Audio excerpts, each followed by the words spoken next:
ഇന്നത്തെ പുതിയ വീഡിയോയിലേക്ക് എല്ലാവർക്കും സ്വാഗതം. അപ്പോൾ എല്ലാവർക്കും ഇന്നൊരു നല്ല ദിവസം ആശംസിക്കുന്നു. അപ്പോൾ അതേ വണ്ടിയൊക്കെ കണ്ടപ്പോൾ തന്നെ മനസ്സിലായില്ലേ, നമ്മൾ ഇന്നൊരു ട്രിപ്പാണ് പ്ലാൻ ചെയ്തേക്കുന്നത് കേട്ടോ. അപ്പോൾ പപ്പയുണ്ട്, മമ്മിയുണ്ട്, ആങ്ങള, നാത്തൂൻ, കൊച്ച്, പിന്നെ ചേട്ടായിയുണ്ട്, മക്കൾസുണ്ട്. അങ്ങനെ എല്ലാവരും കൂടി ഞങ്ങളിതേ യാത്ര ആരംഭിച്ചു കഴിഞ്ഞു. അപ്പോൾ എങ്ങോടം ആണെന്നുള്ളത് ഒരു സർപ്രൈസായിട്ടോ. അപ്പോൾ അവിടെ എത്തുമ്പോൾ നമുക്ക് കാണാം. അപ്പോൾ ഇന്ന് പൾസ് പോളിയോ ഡേ ആയതുകൊണ്ട് നമുക്ക് പൊന്നൂസിന് പോളിയോ ഒക്കെ കൊടുത്തിട്ട് വേണം പോകാൻ. അപ്പോൾ അതിന് ജസ്റ്റ് ഒരു താമസമുണ്ട് കേട്ടോ. അപ്പോൾ നമ്മൾ പൊന്നൂസിന് പോളിയോ കൊടുക്കാൻ പോയത് നമ്മുടെ അടുത്ത് ഗവൺമെൻറ് ഹോസ്പിറ്റലാണ്, അവിടെയാണ്. അപ്പോൾ അവിടെ ബലൂണും തോരണങ്ങളൊക്കെ കണ്ടപ്പോൾ പൊന്നൂസിന് ഭയങ്കര ഇഷ്ടമായിട്ടോ. എന്തോ പരിപാടിയുണ്ടെന്ന് പൊന്നൂസിന് മനസ്സിലായി.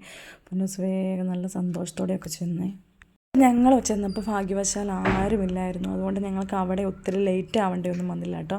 അപ്പോൾ പൊന്നൂസിനത് ആങ്ങളെയാട്ടോ, എൻ്റെ ആങ്ങളെ അവളെ മടിയിൽ വെച്ചേക്കണത്. അവൾ ആദ്യം തട്ടുമൊക്കെ ചെയ്തു, അവൾക്ക് വേണ്ടാന്ന് പറഞ്ഞു. പിന്നെ വാ പൊളിച്ച് കഴിച്ചു വന്നാലും അവൾക്ക് അതത്ര അതിൻ്റെ ടേസ്റ്റ് ഇഷ്ടപ്പെട്ടില്ല കേട്ടോ. ആ മാഡം അവളോട് വർത്താനമൊക്കെ പറഞ്ഞപ്പോഴാണ് അവൾ വാ പൊളിച്ചത് കേട്ടോ. അത് കഴിഞ്ഞത് അത്യാവശ്യം എനിക്ക് കുഴപ്പമില്ല എന്നുള്ള മട്ടിൽ അവൾ ഇറക്കാൻ പറഞ്ഞപ്പോൾ അത് കഴിഞ്ഞ് പിന്നെ നെയിൽ പോളിഷ് ഇട്ടതല്ലേ അവൾക്ക് ഇഷ്ടപ്പെട്ടത്. അത് പിന്നെ ഏത് നേരം ഇങ്ങനെ പൊക്കി പിടിച്ച് കാണിച്ച് വണ്ടിയെ കയറിയപ്പോഴത്തേക്കും എല്ലാവരെയും കാണിച്ചു കൊടുത്തായിരുന്നു. അത് അടുത്തൊരു രസം. അത് കഴിഞ്ഞ് ഞങ്ങൾ വീണ്ടും യാത്രയായി. പക്ഷേ നമുക്ക് ആ പോളിയോയുടെ ടേസ്റ്റ് അത്ര പിടിക്കാത്തതുകൊണ്ട് അവൾ പോയ വഴിക്കൊക്കെ ഇങ്ങനെ ഒരുമാതിരി ഒരു സുഖമില്ലാത്ത മട്ടായിരുന്നു ഇരിപ്പ് കഴിഞ്ഞ് പിന്നെ കുറച്ച് നേരം കഴിഞ്ഞപ്പോഴത്തേക്കും വാള് വെക്കാൻ തുടങ്ങി കേട്ടോ. അപ്പോൾ അതേ ഞാനൊന്ന് പറഞ്ഞോട്ടെ, ഇപ്പം നമ്മൾ ആ കണ്ടത് പവർ ഹൗസാട്ടോ, കറണ്ട് ഉൽപ്പാദിപ്പിക്കണത് കേട്ടോ. അപ്പം നമ്മുടെ ഡെസ്റ്റിനേഷനിലെത്തിയിട്ടോ. നമ്മുടെ യാത്ര ഇത്തിരി ലോങ് ആയിരുന്നു കേട്ടോ. അപ്പം നമ്മുടെ ആങ്ങളുടെ കൊച്ചും എൻ്റെ പൊന്നൂസും വാള് വെച്ച് മടുത്ത് അതുങ്ങൾ തളർന്ന് അങ്ങനെയൊക്കെയാണ് വന്നത്. അതുകൊണ്ട് വീഡിയോസ് ഒത്തിരി എടുക്കാനൊന്നും പറ്റിയില്ല. അപ്പം നമ്മുടെ അങ്ങനെ ഡെസ്റ്റിനേഷൻ എത്തിയത് നമ്മൾ അഡ്വഞ്ചർ പാർക്കിലാണ് വന്നേക്കുന്നത്. അതേ പേ ചെയ്യാനായിട്ട് ടോക്കൺ എടുക്കാൻ വേണ്ടി അപ്പോൾ അവിടെ കയറിയപ്പോൾ തന്നെ നല്ല തിരക്കായിരുന്നു. അപ്പോൾ അവിടെ ചെന്നപ്പോൾ നമ്മുടെ മലയാളീസിനേക്കാളും കൂടുതൽ നോർത്ത് ഇന്ത്യൻസ് ആയിരുന്നു കേട്ടോ. അപ്പോൾ അവരെല്ലാം എക്സ്പ്ലെയിൻ ചെയ്ത് തരും. 35 ഓർ 34 ഐറ്റംസാണ് ഉള്ളത്. അപ്പോൾ പിള്ളേർക്ക് എന്നതിലുപരി വലിയവർക്ക്, ബാക്കി എല്ലാ പാർക്കിലും അത്യാവശ്യം പിള്ളേരെയാണ് കൂടുതലായിട്ട് ഉദ്ദേശിച്ചാണ് ചെയ്യുന്നത്. ഞങ്ങൾക്ക് അന്നേരത്തേക്കും കയ്യിലൊരു ടാഗൊക്കെ കെട്ടിത്തന്നു. ഇതുണ്ടെങ്കിൽ കേട്ടോ അവിടെ എൻ്റർ ചെയ്യാൻ പറ്റുള്ളൂ. അത് കഴിഞ്ഞ് ഞങ്ങളിത് കയറി. അപ്പോൾ അവിടെ എങ്ങനെയാണെന്ന് വെച്ചാൽ കൂടുതൽ അഡ്വഞ്ചർ പാർക്കല്ലേ, അതുകൊണ്ട് ഓൾറെഡി വലിയവർക്കുള്ള ഇഷ്ടം മാതിരിയുണ്ട്. നല്ല ഒത്തിരി ഇഷ്ടമായിട്ടോ എല്ലാവർക്കും. അപ്പം ഞാൻ കയറിയപ്പോൾ തന്നെ നേരെ കണ്ടത് ഈ ബ്രിഡ്ജാണ്, ഈ വേവിങ് ബ്രിഡ്ജില്ലേ. അയ്യോ എനിക്ക് ഭയങ്കര പേടിയായിരുന്നു. ചേട്ടായുടെ പുറകിൽ ഞാനുണ്ടായിരുന്നു കേട്ടോ. ഞാൻ പതിയെ പോണ ഭയങ്കര പേടിയായിരുന്നു. അപ്പോൾ ഇങ്ങനെയുള്ള പാർക്കിൽ അഡ്വഞ്ചർ പാർക്കിൽ ആദ്യമായിട്ട് പോണേട്ടത്. അന്നേരത്തേക്ക് ഞാൻ ആദ്യമായിട്ട് കാണുന്നതാണ്. യൂട്യൂബിലൊക്കെ ഓൾറെഡി ഇങ്ങനെ കണ്ടിട്ടുണ്ട് റോപ്പ്. അപ്പോൾ അത് കണ്ടപ്പോൾ അങ്ങോട്ട് ആദ്യം തന്നെ വെച്ച് വീക്കി. കാണണേ ഒത്തിരി ഇഷ്ടമാട്ടോ. പക്ഷേ അത് ചെന്ന് കയറിയപ്പോൾ തന്നെ ചെയ്യണം എന്നുള്ള ഭയങ്കര ഇൻട്രസ്റ്റോട് കൂടിയാണ് പോയത്. പക്ഷെ നല്ല തിരക്കഥ പോണത് കണ്ട ഒത്തിരി ഡിസ്റ്റൻസ് ഒന്നുമില്ല. അതുകൊണ്ട് നമുക്ക് ഒത്തിരി ഭയപ്പെടാനുള്ള ടൈമൊന്നും നമുക്ക് കിട്ടില്ല കേട്ടോ. അപ്പോൾ ഞാൻ ഓർത്തു ഇത് കഴിഞ്ഞ് പോരാറാകുമ്പോഴത്തേക്കും ഇത് റോപ്പയിലൊന്ന് പോകണമെന്ന്. ഞങ്ങൾ ചെന്ന് കയറിയപ്പോൾ തന്നെ റോപ്പയിൽ കയറാൻ ഒത്തിരി തിരക്കായിരുന്നു. അതുകൊണ്ട് അടുത്ത ഇതിലേക്ക് പോയിട്ടോ. വെയിറ്റ് നമ്മൾ ആ റൗണ്ടേൽ അടിക്കുമ്പോൾ എത്ര വെയിറ്റിലാണ് അത് വന്നതെന്നുള്ളത്, എത്ര ഷോട്ടിലാണ് വന്നതെന്നുള്ളത് എൻ്റർ ആണോ. അപ്പം ഞാനും പപ്പയും തമ്മിലുള്ള ഒരു ഡിഫറൻസ് ആട്ടോ ഞാനിവിടെ കാണിക്കണേ. എൻ്റെ ഇതെന്ന് പറയുന്നത് 930. അടുത്ത എൻ്റെ ഫാദർ പപ്പയാണ് ഇത് അടിക്കുന്നത്. പപ്പ 900 ആയിട്ടോ ആയുള്ളൂ. അപ്പം ഞാൻ പപ്പേനെ കളിയാക്കുകയാണ് ചെയ്തത്. പിന്നെ ഒരു കാര്യം എന്ന് പറയാനുള്ളത്, ഇവിടെ കയറാൻ ഒരാൾക്ക് 1000 രൂപയാണ് ഫീ കേട്ടോ. അങ്ങനെ ഒരു കാര്യമുണ്ട്. പിന്നെ 5 വയസ്സ് താഴെയുള്ള പിള്ളേർക്ക് ടിക്കറ്റ് വേണ്ട, മേളിലുള്ളവർക്ക് ടിക്കറ്റ് വേണം. അതുപോലെ തന്നെ നമ്മളിവിടെ കയറുന്നതിന് മുമ്പ് നന്നായിട്ട് ഫുഡൊക്കെ കഴിച്ചാട്ടോ വരാൻ പറ്റുള്ളൂ. ഞങ്ങൾ വീട്ടിൽ നിന്ന് ഫുഡ് കഴിച്ചതായിരുന്നുള്ളൂ. അതിൻ്റേതായ ചെറിയൊരു ക്ഷീണമൊക്കെ വന്നു കേട്ടോ.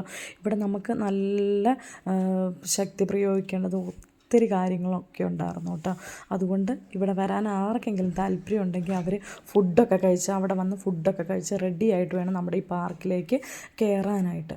നമ്മളിതിനു മുമ്പ് പിള്ളേരെ ഒത്തിരി പ്രോഗ്രാംസൊക്കെ ചെയ്യിച്ചു. അത് ഞാൻ അടുത്ത നെക്സ്റ്റ് വീഡിയോയിലൊക്കെ ആയിട്ട് ഇട്ട് കംപ്ലീറ്റ് ചെയ്യാം കേട്ടോ, അല്ലെങ്കിൽ ഒത്തിരി ലെങ്തി വീഡിയോസായി പോകും. ഈ ഇവിടെ പിള്ളേർക്ക് ബോട്ടിങ്ങിനുള്ളതാണ്, നല്ല രസമാണ് കേട്ടോ. എഡ്വിനെ കയറാൻ ഭയങ്കര മടിയായിരുന്നു. എഡ്വിനെ ഞാൻ നിർബന്ധിച്ചാണ് കയറ്റി കഴിഞ്ഞപ്പോൾ അവന് നല്ല ഇൻട്രസ്റ്റായി. അങ്ങനെ ഭയപ്പെടേണ്ടതായ കാര്യങ്ങളൊന്നുമില്ല, എല്ലാം നല്ല കെയറായിട്ട് തന്നെ അവരെല്ലാം നോക്കും പറക്കും. അങ്ങനെ ഡേഞ്ചറസ് ആയിട്ടുള്ളത് ചില കേസസ് മാത്രമുണ്ട്, എന്നാലും എല്ലാം നല്ല കെയർഫുള്ളായിട്ടാട്ടോ.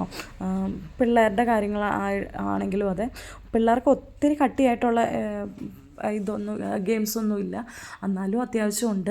പക്ഷേ വലിയവർക്കുണ്ട് കേട്ടോ, എന്നാലും എല്ലാം നല്ല കെയറുണ്ട്, അതുകൊണ്ട് ഒത്തിരി പേടിക്കാനൊന്നുമില്ല. പക്ഷെ നമുക്കിതെല്ലാം മറ്റുള്ളവർ ചെയ്യണ കാണുമ്പോൾ നമുക്ക് ഭയങ്കര പേടിയാവും കേട്ടോ. അപ്പോൾ അതേ എഡ്വിൻ നമ്മുടെ ബോട്ടേ കൂടെ നല്ല ബോട്ടിങ് നടത്തിക്കൊണ്ടിരിക്കും കേട്ടോ. അവൻ പിന്നെ അതിൽ നിന്ന് കയറുകയേ ഇല്ലായിരുന്നു. അപ്പോൾ അത് അന്നേരത്തേക്ക് ആങ്ങളയുടെ കൊച്ചിന് കയറണം എന്നൊരാഗ്രഹം, അവനും കയറിയിട്ടോ. അവന് കയറാൻ ഭയങ്കര മടിയൊക്കെ ആയിരുന്നു, എന്നാലും അവനെയും കയറ്റി. പിന്നെ ഇവർ രണ്ടുപേരും ഇങ്ങനെ ബോട്ടിങ് നടത്തിക്കൊണ്ടിരുന്നപ്പോഴത്തേക്കും നമ്മുടെ പൊന്നൂസിനൊരു പൂതി. പക്ഷേ പൊന്നൂസിനെ ബോട്ടേ കയറ്റാൻ എനിക്ക് ഒരു ആഗ്രഹവും ഇല്ലായിരുന്നു. കാരണം പൊന്നൂസ് വെള്ളം കാണുമ്പോൾ വെള്ളത്തിൽ തൊടണ പ്രകൃതമുണ്ട്. ഈ ബോട്ടേ കയറിയിട്ട് അങ്ങോട്ടെങ്ങാനും കൈ ഇടുവോ അങ്ങനെ വല്ലതും ചെയ്താൽ എന്താണെന്നോർത്ത് ഞാൻ അവളെ കയറ്റണ്ടെന്ന് പറഞ്ഞു. എന്നാലും എന്തേ ചേട്ടായി, നമുക്ക് ആ ബോട്ടിനൊരു ടോയിനുണ്ട്, അപ്പം നമുക്ക് പിള്ളേർക്കൊക്കെ ആണെങ്കിൽ ടോയിനെ പിടിക്കണതിന് കുഴപ്പമൊന്നും ഇല്ല കേട്ടോ. അപ്പോൾ അങ്ങനെ അതുകൊണ്ട് ചേട്ടായി പൊന്നൂസിനെ അതിലേക്ക് കയറ്റിയിട്ടു. നമ്മുടെ മക്കൾസ് മണികളെ ഏറ്റവും എൻജോയ് ചെയ്ത് ഈ ബോട്ടിങ് കേട്ടോ. 3 പേര് ഇതിൽ നിന്ന് ലാസ്റ്റ് കയറില്ലായിരുന്നു, നിർബന്ധിച്ച് കരഞ്ഞ് പെറുക്കി കേട്ടോ ഇതിൽ നിന്ന് കയറിയത്. അപ്പോൾ പൊന്നൂസും ഇവർ രണ്ടുപേരും ചെയ്യണം കണ്ട് ഇത് കറക്കണം, എന്നാലാണ് അതിൻ്റെ ടയർ കറങ്ങി ഡയറക്ഷനായിട്ട് വരുള്ളൂ, അപ്പുറത്തേക്കും ഇപ്പുറത്തേക്കും ബാക്കിലേക്കും ഫ്രണ്ടിലേക്കൊക്കെ വരുള്ളൂ. അപ്പം നമ്മുടെ പൊന്നൂസ് ഇതൊക്കെ ശ്രദ്ധിച്ചിരിക്കണ്ടായിരുന്നു കേട്ടോ കാന്താരിക്കുഞ്ഞ്. അപ്പോൾ അവളും അത് കയറിയിട്ട് വേഗം അത് കറക്കാൻ വേണ്ടി, ചക്രം കറക്കാൻ വേണ്ടി അവളും ശ്രദ്ധിച്ച്. ഒത്തിരി നല്ല രസമായിട്ട്, നമുക്കും സന്തോഷമായിട്ട് പിള്ളേരിങ്ങനെ നടക്കണ കണ്ടപ്പോൾ എല്ലാവർക്കും സന്തോഷമായി. വള്ളിയെ ചേർത്ത് പിടിക്കണ്ടേ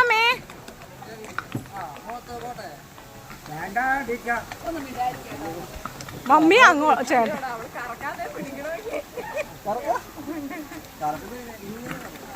വേണ്ട കേട്ടോ. പൊന്നൂസിനെ ആ സൈഡിൽ തന്നെ നിർത്തിക്കൊണ്ടിരിക്കാനായിരുന്നു എനിക്കറിയാം. പക്ഷേ എന്നാലും ചേട്ടായി അങ്ങോട്ട് മാറ്റി ഇത്രയുള്ള കൊച്ചിനെ അതിൽ കൂടെ ഇങ്ങനെ ബോട്ടിങ് ചെയ്തുകൊണ്ടിരുന്നു കേട്ടോ. അടുത്തത് ഊഞ്ഞാലയിലൊക്കെ കയറി. ആദ്യം അവൾ ഇച്ചിരി പേടിച്ചു, ആദ്യം ഇച്ചിരി ഡേഞ്ചറായിട്ടുള്ള കാര്യങ്ങളൊക്കെ ഉണ്ടായിരുന്നു, അതുകൊണ്ട് അവൾ ആദ്യത്തേലൊന്നും പിന്നെ കയറില്ലായിരുന്നു. പക്ഷേ അത് കഴിഞ്ഞുള്ള ഊഞ്ഞാൽ കാര്യങ്ങൾ നോർമൽ പാർക്കിലുള്ള കൂട്ടുള്ള ഊഞ്ഞാൽ പല ടൈപ്പുള്ളതൊക്കെ ഉണ്ടായിരുന്നു. അതേലെല്ലാം വലിഞ്ഞു പെറുക്കി കയറിയിട്ട് തന്നെ പോയി ഓടി കയറിക്കോളും. അപ്പോൾ അന്നേരം എല്ലാം കയറ്റിയിരുത്തി പിള്ളേരെ എല്ലാം അടിക്കുകയും പറക്കുകയൊക്കെ ചെയ്തു കേട്ടോ. ജുവാൻകുട്ടനും എഡ്വിൻകുട്ടനും പൊന്നൂസും എല്ലാം കയറി. പിന്നെ ഒരു കാര്യം പറയാനുള്ളത്, ഇപ്പം നമ്മളൊരു 5 പേര് പോയാൽ 5 പേരും എല്ലാം കയറണമെന്നില്ലല്ലോ.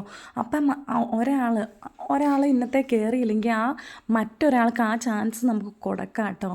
അപ്പം അങ്ങനെ ഒരു ഇതും കൂടെ ഉണ്ട്. അപ്പോൾ ഒരു ചാൻസ് നമുക്ക് കളയേണ്ട കാര്യമില്ലല്ലോ. ഇത് പിന്നെ താഴേക്ക് ഈ പ്ലേസ് താഴേക്ക് ഇങ്ങനെ, അപ്പോൾ കുത്തനെയുള്ള ഇറക്കാട്ടോ. ഇത് മൊത്തം ഫുള്ള് താഴേക്കാണ്, റോഡിലേക്ക് ജസ്റ്റ് ഒരു ഇത് മാത്രമേ ഉള്ളൂ, കുത്തനെ താഴേക്കാണ്. അപ്പോൾ ഇതിൽ കാല് വയ്യാത്തവരും അങ്ങനെയുള്ളവർക്കൊക്കെ താഴേക്ക് ഇറങ്ങിപ്പോവാൻ പതിയെ പോകണം, എന്നാലല്ലേ നമുക്ക് എല്ലാം കണ്ടും കേട്ടും പോകാൻ പറ്റുള്ളൂ. എല്ലാത്തേലും കയറിയും പറക്കും പോണത് പതിയെ എങ്ങനെയെങ്കിലും ഇറങ്ങിയൊക്കെ പോകണം. തിരിച്ചു വരുമ്പോൾ നമുക്ക് ജീപ്പുണ്ട്, അവിടുന്ന് വയ്യാത്തവർക്ക് കയറിപ്പോരാം, അല്ലാത്തവർക്ക് പതിയെ എൻജോയ് ചെയ്ത് കയറിപ്പോരുകയും ചെയ്യാം കേട്ടോ. എല്ലാം കഴിഞ്ഞ് താഴെ വരെ ചെന്ന് എല്ലാത്തേലും കയറി പറക്കി എൻജോയ് ചെയ്ത് കഴിഞ്ഞതേ ഞങ്ങൾ ലാസ്റ്റ് ഈ റോപ്പേ കയറാൻ വന്നു. അപ്പോൾ ചേട്ടായി എന്നോട് ഞാൻ ഫസ്റ്റ് പറഞ്ഞത് ഞാൻ റോപ്പേ കയറേണ്ട, അതാ എനിക്ക് ഏറ്റവും ഇൻട്രസ്റ്റ് എന്നാ. പക്ഷേ എല്ലാവരും മമ്മിയൊക്കെ തടഞ്ഞ് ഞാൻ കയറിയില്ല കേട്ടോ, എനിക്ക് പേടിയായിട്ടതേ. ചേട്ടായി പോകണം കണ്ടോ, നല്ല രസം തോന്നി, അതെനിക്ക് ഭയങ്കര മിസ് ചെയ്തു കേട്ടോ. ഇറങ്ങിക്കഴിഞ്ഞപ്പോൾ അതേ കയറാൻ പറ്റിയില്ലല്ലോ എന്നോർത്ത്. കാരണം ഞാൻ അല്ലാതെ വേറൊരു ഒരു പ്ലാസ്റ്റിക്കിൻ്റെ ഒരു എയർ നിറച്ചൊരിത് കണ്ടോ, ഇതേ കയറി തന്നെ ഞാൻ ഭയങ്കരമായിട്ട് പേടിച്ചു പോയി. ഇതെങ്ങനെയാണെന്ന് വെച്ചാൽ നമ്മൾ ഇതേ കൂടെ നടക്കണേ അനുസരിച്ചാണ് ഇത് മൂവ് ചെയ്യണത്. എനിക്ക് ഭയങ്കരമായിട്ട് പേടിയായിട്ടോ. ചേട്ടായി നന്നായിട്ട് ഭയങ്കരമായിട്ട് നടന്നപ്പോൾ ഇത് ഭയങ്കരമായിട്ട് സ്പീഡിൽ ഇങ്ങനെ റൊട്ടേറ്റ് ചെയ്തുകൊണ്ടിരുന്നു. അപ്പോൾ ഞാൻ പേടിച്ച് വീഴുകയൊക്കെ ചെയ്തു. പിന്നെ അതുകൊണ്ട് ഞാൻ ഭയങ്കരമായിട്ട് പേടിച്ചു പോയോണ്ട് റോപ്പേ കയറണ്ടെന്ന് അവർ പറഞ്ഞപ്പോഴേ ഞാൻ കയറിയില്ല കേട്ടോ. അതുകൊണ്ട് അതെനിക്കൊരു ഭയങ്കര സങ്കടമായിപ്പോയി. പക്ഷേ കയറാൻ പോണവരൊക്കെ അത് മസ്റ്റായിട്ട് കയറണം. നമുക്ക് പേടിക്കാനുള്ള സംഗതി അതിലൊന്നുമില്ല കേട്ടോ. ഇതിൻ്റെ വോയിസ് ഒന്ന് വയ്ക്കാൻ ഞാൻ കേൾക്കണം കേട്ടോ. ഞാൻ ബഹളം വെക്കണതാണ്.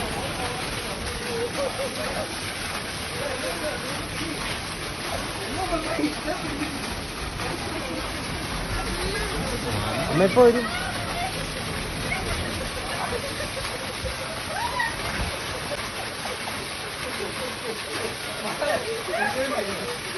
എത്ര പിടിക്കണം വീഡിയോ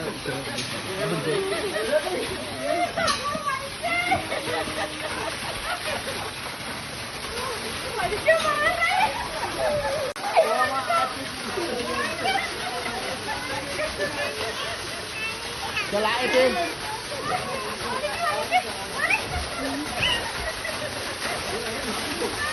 നമ്മൾ ആ പാർക്കിൽ ഒരു 4-4.5 മണിക്കൂർ മാക്സിമം സ്പെൻഡ് ചെയ്യാനുള്ള അഡ്വഞ്ചേഴ്സ് ഉണ്ട് കേട്ടോ. നന്നായിട്ട് യൂട്ടിലൈസ് ചെയ്യണവർക്ക്. അത് കഴിഞ്ഞ് ഞങ്ങളൊരു 5 സ്റ്റാർ ഹോട്ടലിലൊക്കെ കയറി നല്ല മടുത്ത് എല്ലാവരും നല്ല വിശന്ന് പൊരിഞ്ഞായിരുന്നു. ഇത് ഞങ്ങളപ്പോൾ CB പിന്നെ ചിക്കൻ നൂഡിൽസുമാണ് ഓർഡർ ചെയ്തത് കേട്ടോ. ഞാൻ ചിക്കൻ നൂഡിൽസ് ഓർഡർ ചെയ്തത്. ബാക്കി എല്ലാവരും ബിരിയാണിയൊക്കെ കഴിച്ചു, ചിക്കൻ ബിരിയാണിയൊക്കെ കഴിച്ചു. അത് കഴിഞ്ഞ് അവിടെ ഇത് പോന്നു കഴിഞ്ഞ് ഞങ്ങൾ വേറെ ഒന്നും അങ്ങനെ കഴിച്ചിട്ടില്ലായിരുന്നു. പൊന്നൂസ് അതുകൊണ്ടാണെന്ന് തോന്നുന്നു പൊന്നൂസിനെ കഴിക്കാൻ പിന്നെ അത്രയും നേരം ഇങ്ങനെ ഇരുന്നിട്ട് ഛർദ്ദിക്കുകയും മറക്കുകയൊക്കെ ചെയ്തിട്ടും അതുകൊണ്ടാണ് പൊന്നൂസ് കഴിക്കാനൊരു ഇൻട്രസ്റ്റ് ഒന്നും കാണിച്ചില്ല കേട്ടോ. അവളിങ്ങനെ പാഞ്ഞു നടന്നതേ കുറേ നേരം എൻ്റെ അടുത്തിട്ട് പിന്നെ ചേട്ടായിയുടെ അടുത്ത് പോകാമെന്ന് പറഞ്ഞ് ചേട്ടായിയുടെ അടുത്തേക്ക് പോയി ആ ടേബിളിൽ കൂടെ കയറി എല്ലാവരുടെയും പാത്രത്തിലൊക്കെ കൈയിട്ട് അങ്ങനെ ഫുഡിങ് ഒക്കെ കഴിഞ്ഞ് നമ്മൾ വീണ്ടും വണ്ടിയിൽ കയറിയിട്ടുണ്ട്. തിരിച്ച് ഇനിയുള്ള യാത്രയും കൂടെ വീട്ടിലേക്ക്. അപ്പോൾ അതേ ഞാനിപ്പോൾ കാണിക്കുന്നത് ചെങ്കുളം ഡാം. ഹൗസ് ബോട്ട് കണ്ടോ? ബോട്ടിംഗ് ഒക്കെ ഉണ്ട്, ഹൗസ് ബോട്ടൊക്കെ ഉണ്ട് കണ്ടോ. അടിപൊളിയായിട്ടോ കാണാൻ, സൂപ്പർ. ഇതൊക്കെ ഇഷ്ടപ്പെട്ടവർക്ക് വരാട്ടോ. അപ്പം ഇനി ഇതിൻ്റെ ബാക്കി വിശേഷങ്ങളൊക്കെ അടുത്ത വീഡിയോയിലൊക്കെ ഇടാം കേട്ടോ. അല്ലെങ്കിൽ ഒത്തിരി ലെങ്തി ആയി പോവും. അപ്പം ഞങ്ങളിതേ വീട്ടിലെത്തി ഒരു ചായയൊക്കെ കുടിച്ചിട്ട് ഇതേ പപ്പയും മമ്മിയും ചേട്ടായും ഒക്കെ ഇതേ ഇറങ്ങുക കേട്ടോ. അവർ പോകാൻ റെഡി ആയപ്പോഴത്തേക്കും നമ്മുടെ പൊന്നൂസും റെഡിയായി ഇറങ്ങേണ്ടത്. ആങ്ങളുടെ കൊച്ചൊക്കെ ഉറങ്ങിപ്പോയായിരുന്നു. വണ്ടി ഇത്തിരി ലെങ്തി ആട്ടോ. അതുകൊണ്ട് അവൻ അന്നേരത്തേക്ക് ഉറങ്ങിപ്പോയി. എന്നെ വിളിച്ചില്ല, അല്ലെങ്കിൽ അവൻ ഛർദ്ദിക്കുകയൊക്കെ ചെയ്യും. അപ്പോൾ ഇന്നത്തെ വീഡിയോ ഇഷ്ടപ്പെട്ടവർ ഒന്ന് സബ്സ്ക്രൈബ് ചെയ്ത് സപ്പോർട്ട് ചെയ്യണേ.